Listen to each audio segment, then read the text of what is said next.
Le récit se trouve dans 1 Roi chapitre 20. On découvre un champ de bataille sur une colline.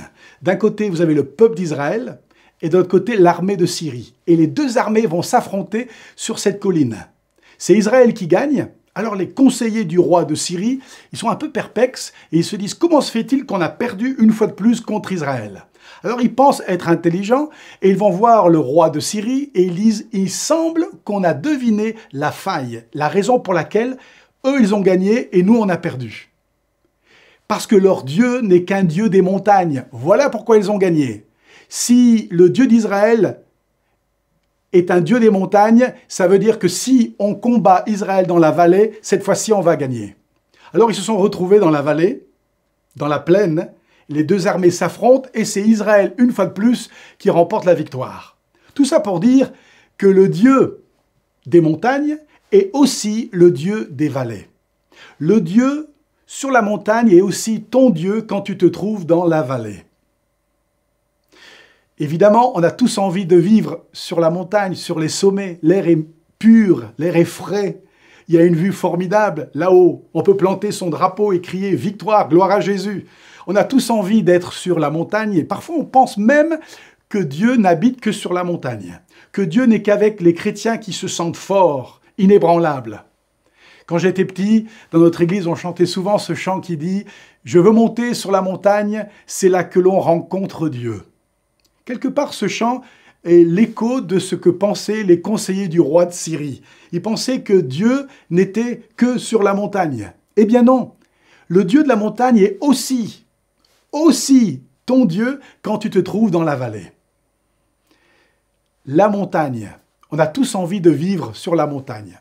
Quand on est sur la montagne, vous savez, on se réveille le matin, on est en pleine forme, on parle à Jésus tout de suite au réveil, on lit la Bible, on prie, on intercède, on va au travail avec la joie dans le cœur. Nos collègues de travail, ils voient dans notre visage qu'on aime Jésus, qu'on est amoureux de Jésus, on parle de lui partout, même si on n'est peut-être pas autorisé à le faire. On va à l'église 3-4 fois par semaine, on est au culte même avant que le pasteur arrive. Quand on prie pour les malades, ils sont guéris, Dieu exauce nos prières, on se sent fort mentalement, spirituellement, physiquement, comme s'il n'y a rien qui peut nous arrêter. Sur la montagne. On aimerait y vivre tout le temps, sur la montagne. Mais la réalité, c'est qu'il y a aussi une vallée. Et parfois, les vallées, elles sont sombres. Le Dieu des montagnes est aussi le Dieu de nos vallées. Souvent, ceux qui sont dans la vallée, ils n'ont pas trop envie de dire aux autres qu'ils se trouvent justement dans une vallée, dans une impasse, dans des périodes difficiles de leur vie, où ils n'ont pas les réponses à toutes leurs questions. La vallée.